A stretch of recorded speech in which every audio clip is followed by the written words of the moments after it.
amada Iglesia del Señor Jesucristo, que la bendita gracia y la paz de nuestro Señor y Salvador Jesucristo sea en el corazón de cada uno de ustedes. Damos gracias a nuestro Señor Jesucristo porque nos permite un día más de vida, una oportunidad más, hermanos, para que juntos nos edifiquemos a través de su palabra con el devocional del día de hoy, que se titula Caminando en la adversidad de la mano de Jesús. La adversidad, hermanos, no es una palabra que aceptemos con facilidad. Muchas veces representa dolor, angustia e incertidumbre, y en medio de toda esta incertidumbre, muchas veces nos preguntamos, ¿por qué entonces Dios permite la adversidad en nuestras vidas? Bueno, pues la primera carta del apóstol Pedro, en su capítulo 1, versículo del 1 al 4, es uno de los pasajes que nos brinda algunas respuestas. Pedro escribió su primera carta en el año 64 después de Cristo, 10 años después de que Nerón fue nombrado emperador de Roma. Esta, hermanos, es una epístola escrita durante uno de los periodos de más fuerte persecución a la Iglesia en el primer siglo. Y seguramente ustedes que nos escuchan se preguntarán, ¿por qué, si Pedro era uno de sus apóstoles que obedecía su palabra y que se encargaba de predicar el Evangelio, por qué Dios permitía que pasara estas cosas? ¿Por qué Dios permitía que pasara este momento de adversidad? ¿Cuántas veces, hermanos, nos ha pasado esa pregunta por la mente? ¿Por qué Dios permite esta pandemia? ¿Por qué Dios permite que a mi familiar que amaba a Dios le pase esto? Aunque no podemos explicar todo sobre lo que Dios hace y por qué lo permite, en los primeros versículos de Primera de Pedro, hermanos, encontraremos 3 lecciones que nos ayudan a atravesar la adversidad de la mano con Jesús. La primera lección, hermanos, que vamos a aprender a través de estos pasajes en la lectura de Primera de Pedro, es que Dios permite la adversidad para que nos gocemos en su elección.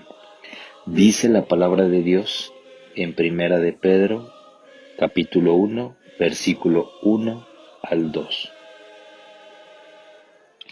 Pedro, apóstol de Jesucristo, a los extranjeros esparcidos en Ponto, en Galacia, en Capadocia, en Asia y en Bitinia, elegidos según la presencia de Dios Padre en santificación del Espíritu, para obedecer y ser rociados con la sangre de Jesucristo, gracia y paz os sea multiplicada. Si ustedes se dan cuenta, hermanos, Pedro comienza su carta exhortando a la iglesia con la palabra elegidos. Así nos recuerda la acción de Dios en la eternidad pasada en la que Él nos eligió antes de la existencia de todas las cosas materiales e inmateriales, de manera libre. A Dios nadie lo obligó o lo convenció. Él nos escogió en Cristo sin necesidad de nuestras buenas obras. Dice la palabra de Dios en Romanos capítulo 8, versículo del 28 al 29, y sabemos que a los que Dios aman, todas las cosas les ayudan a bien, es a saber, a los que conforme al propósito son llamados, porque los que antes conoció, también predestinó para que fuesen hechos conforme a la imagen de su Hijo, para que Él sea el primogénito de entre muchos hermanos. La adversidad, hermanos, es una ocasión para gozarnos más en esta verdad. Dios, en su soberanía, ha elegido la adversidad para hacernos a la imagen de su Hijo. Si Dios no permitiera dificultades en nuestras vidas, el resultado es que nosotros cultivaríamos nuestro egoísmo arrastrados por la atracción de este mundo. Correríamos el riesgo de deslizarnos de nuestra fe y creer en las mentiras de Satanás. Sin embargo, la adversidad nos ayuda a valorar y a gozarnos en la elección de Dios que hizo a nuestro favor y para su gloria. Podemos agradecer que el bien que Dios nos hizo en el pasado es garantía del bien que Dios nos concede hoy y para el futuro. Recordemos lo que dice el versículo 28 de Romanos 8. Y sabemos que a los que a Dios aman, todas las cosas les ayudan a bien, es a saber, a los que conforme al propósito son llamados. La segunda lección que podemos aprender en el versículo 3 de Primera de Pedro es que Dios permite la adversidad para que veamos a Cristo como nuestra esperanza. Dice el versículo 3: Bendito el Dios y Padre de nuestro Señor Jesucristo, que según su grande misericordia nos ha regenerado en esperanza viva por la resurrección de Jesucristo de los muertos.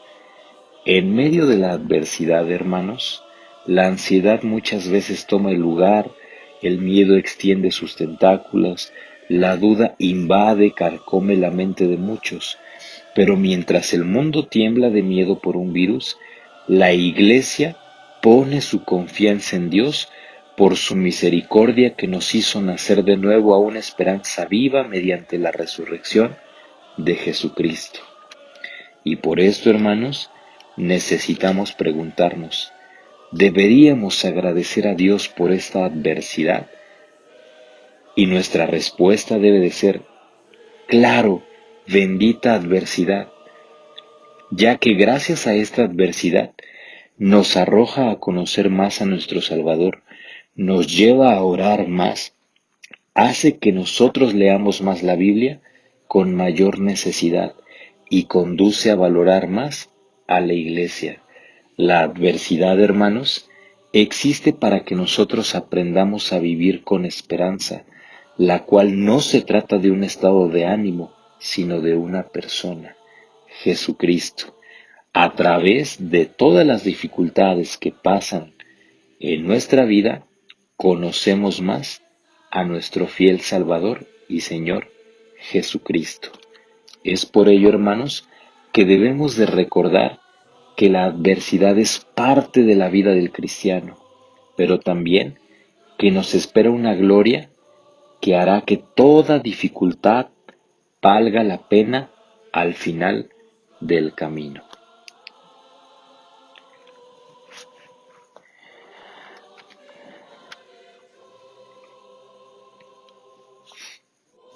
La tercera lección, hermanos, podemos encontrarla en el versículo 4 de Primera de Pedro. Y la tercera lección es que Dios permite la adversidad para enseñarnos a vivir sin miedo.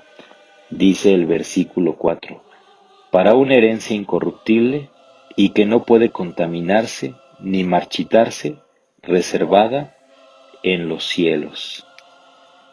Si nosotros, hermano, estamos en Cristo, nosotros tenemos una herencia que ni la muerte puede corromper, mucho menos una pandemia, mucho menos un virus, mucho menos la adversidad. Nosotros tenemos una herencia sin mancha y verdadera que permanece como una fortaleza. Por lo tanto, hermanos, no tenemos razón para el temor. Podemos vivir descansando, seguros en Cristo Jesús, nuestro Salvador, recordando que al igual que nuestros hermanos de la iglesia del primer siglo, la adversidad es parte de la vida del cristiano, pero también que nos espera una gloria que hará que toda dificultad valga la pena, incluyendo esta pandemia. Finalmente, hermanos, una vez reflexionando en estas tres lecciones, necesitamos conocer más los propósitos por los que Dios nos lleva a sufrir y a permanecer fieles a Él a través de la adversidad. Concluimos que debemos de correr hacia Cristo, sabiendo que Dios ha paralizado al mundo para mostrarnos que dependemos de Él, que hemos olvidado la realidad de lo eterno por seguir distracciones y que la esperanza cristiana es un eco de la convicción que la fe nos da. Amén.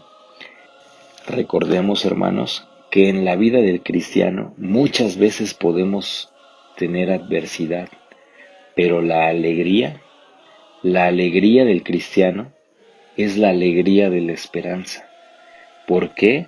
Porque nosotros, los que hemos nacido de nuevo, los que creemos en Cristo, ponemos nuestro corazón en lo bueno que será, en la era venidera y en la presencia de Cristo después de la muerte.